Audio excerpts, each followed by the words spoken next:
And only in 2011 was military rule finally dissolved and a quasi-civilian system put in place.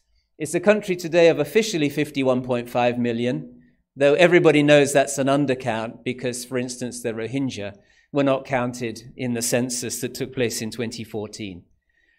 There are officially 135 national races, though they're nested within 8 major national races. So that's the Shan and the Kachin and the Mon and the Karen and the Chin and the Rakhine. Those are the 8 major national races. But inside, there are further divisions.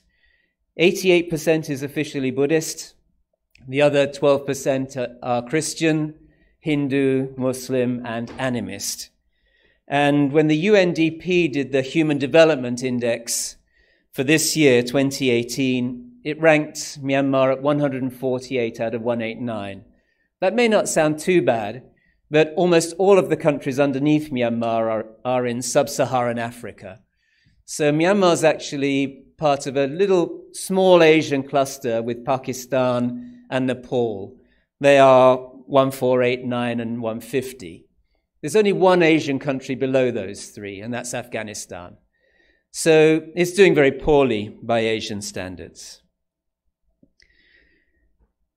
What we did was we talked to more than 3,000 people. We did some elite interviews from 2014 to 2018.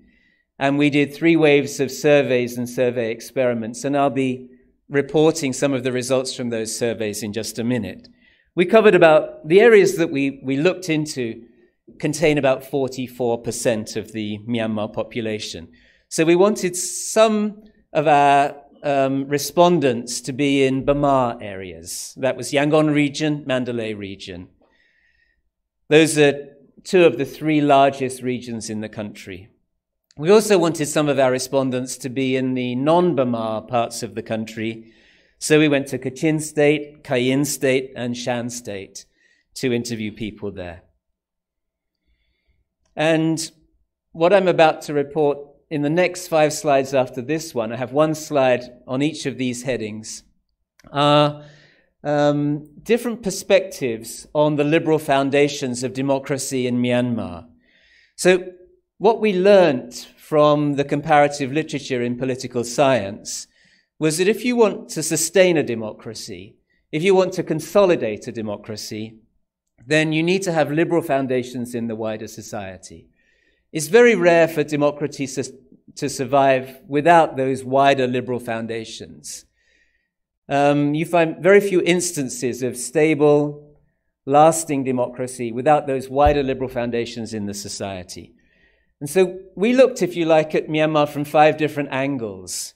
One was we looked at the history, what was coming into this transition from the past. Second, we looked at the constitution and the political framework of the political system.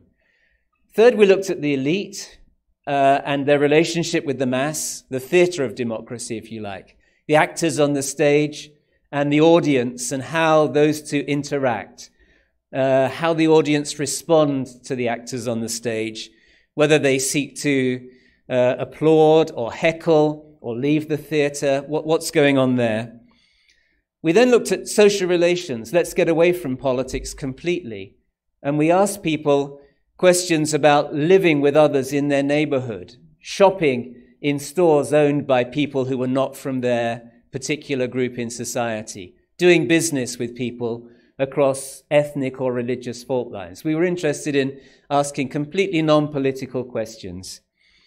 And then we also finally looked at dealing with the past, because most societies coming out of authoritarianism turn around and look back and decide how they should deal with that. Should they have, for instance, a truth commission, as in South Africa?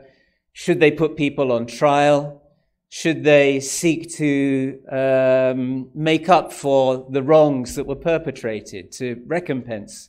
All of these sorts of issues. And most successful transitions to democracy have something of that. So we wanted to look at these 5 different perspectives, and the next 5 slides are about these 5 things. Now, the historical legacy is not good, but this is not unusual. The whole point about a transition is that it takes you from an authoritarian space into a democratic space. So it's not as if you expect the past already to be liberal, already to be democratic. But I would say Myanmar had a particularly difficult historical legacy to grapple with. Colonialism was, of course, illiberal, often very violently so. The pacification of Burma, and that's a term that was used by the British, not by anybody looking on from the outside, but the pacification of Burma was a lot like the pacification of Iraq after 2003. This was a society that did not take colonialism easily. It fought, it resisted, and for 20 years from the 1880s into the early part of the 19th century, there was open conflict in many parts of the society. There wasn't a single decade of the colonial experience that did not see some eruption of rebellion or revolt. So in the early parts, it was low-grade fighting, shooting. Subsequently, when the British had largely put the lid on that, it was Buddhist monks who then, as later on, led the anti-colonial struggle. Why Buddhist monks? Because all other forms of politics had been shut down by the British. But they couldn't shut down religion, and so a lot of protests then took place through the monkhood. Then it was students. Aung San Suu Kyi's father, Aung San, was a student at the University of Rangoon in 1920, which is when it was formed, in the 1930s, having been formed in 1920. In fact, most of the independence elite were students in the 1930s. He himself died at 32, the age of 32. He'd made his name as a student leader in the 1930s.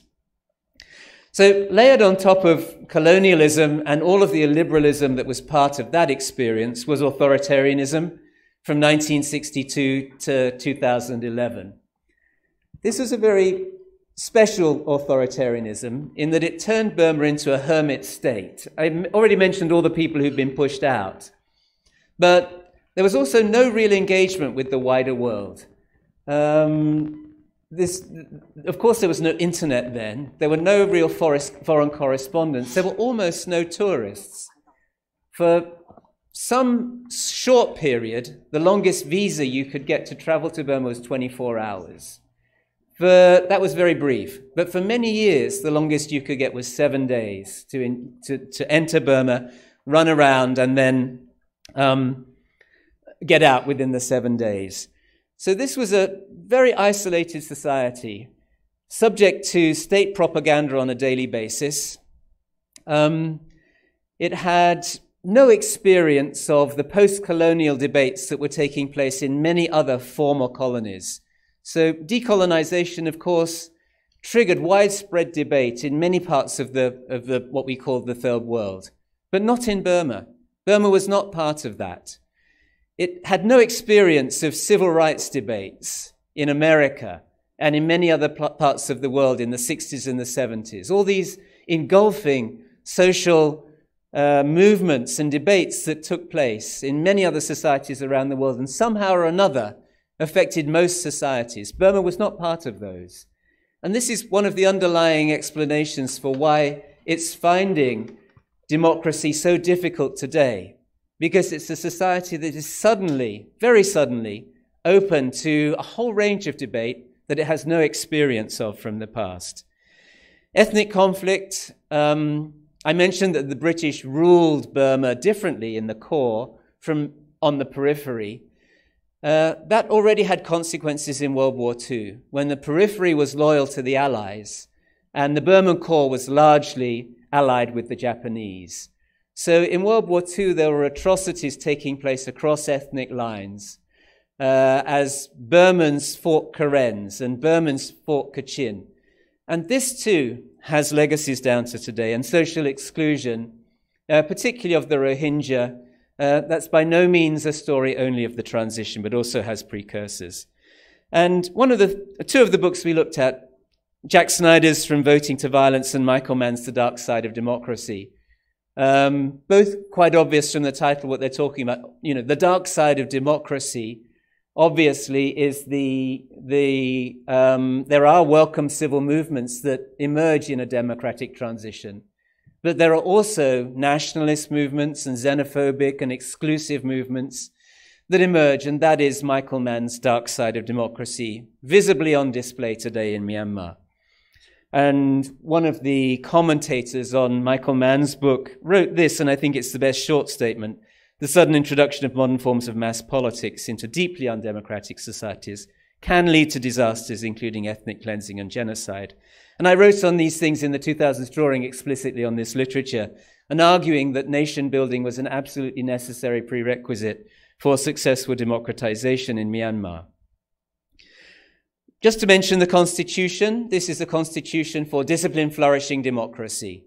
That is what the military calls this. It doesn't pretend that it's a democracy without qualification. It's disciplined, flourishing democracy. And the discipline comes from safeguards for military rule that have been inserted into the Constitution. So whilst Aung San Suu Kyi leads a cabinet dominated by the NLD, there are 3 ministers in there who report not to her, not to the president, but to the commander-in-chief. They are serving military officers, not retired, serving military officers who report to the commander-in-chief. And they're in charge of all internal and external security. The legislature has 25% military appointees, again, not retired officers, serving military officers in both houses of the National Parliament and in all 14 regional or territorial assemblies. They tend to be rotated on an annual basis, so they don't go native and feel as if they're more parliamentarian than soldier. They remain soldiers throughout. The bureaucracy, appointments to the bureaucracy or to the state are overseen by those military ministers.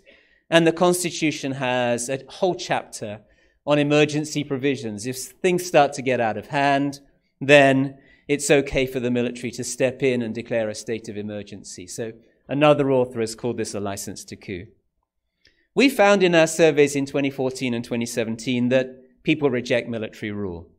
We also found that they're increasingly supporting this hybrid system. This is not a normal democracy. It's a hybrid system. But from 2014, fairly balanced. You know, the question obviously was, do you think the system is democratic or not democratic? 2014, largely balanced. 2017, democratic was mostly the answer. Only one major thing has changed in the intervening period. The NLD has been elected to government. Now, that was a great victory for the opposition in Myanmar, but it changed nothing structurally. It did not make Myanmar more democratic. All of the structures in the constitution remained in place. But the military has actually been quite successful in convincing people that disciplined, flourishing democracy is democracy. Elite and mass actors, this is a complex slide, and I'm afraid I won't be able to go through it in all the detail I really should because of time constraints. But I mentioned at the beginning that Matt Walton had 3 main strands of democratic discourse in Myanmar. And those 3 strands are visibly represented in contemporary Myanmar. So on the military side and the party that's allied, the Union Solidarity and Development Party, the USDP, allied with the military, they believe in disciplined democracy. That's Walton's term. Their own term is disciplined, flourishing democracy. The NLD and Aung San Suu Kyi, historically set up in 88, the great uprising in 1988 for democracy, they believe in classic rights-based democracy, officially. And activist monks who've become key political players this decade would be moral democracy, a democracy that has some moral elevation as part of its program. Broadly, ethnic parties are marginalized. They are not major political players. The peace process is stalled. It's not going anywhere. Political participation is relatively limited for a transitional state and relatively traditional. There are new NGOs, CBOs, organizations operating in communities that are very contemporary. But on the whole, people engage through the Buddhist faith and through their temples alongside monks. Our feeling is that there is a triangular politics going on here, and that monks ultimately are going to be the deciding force between the military on the one side and democratic forces on the other. And on some issues they swing to one side, and on some issues to the other. One remarkable thing about the Myanmar transition is that even though there's been ethnic cleansing taking place in Rakhine State, there are no major dissenting voices. Nobody has stood up from within the political elite to challenge what's happened in Rakhine State. Nobody stood up to challenge anything else that's happening in Myanmar politics. It's a dog that didn't bark. The fact that dissent is pretty much invisible within the political elite. And that, I think, is also worrying. The fact that people tend to cohere broadly around the same agenda. And at the mass level, not that much political engagement. As you might expect, if China were ever to democratize, I guess you'd expect the same thing, because people have been conditioned for so long to think that politics is not a particularly safe space. There's been a truly dark side of civic action, because a lot of the anti-Muslim rhetoric, of course, comes from senior monks and sometimes from junior monks. Maybe the greatest ray of hope on this slide is that the most solidly liberal people in the society are NLD voters, and the NLD won a great majority in the 2015 election.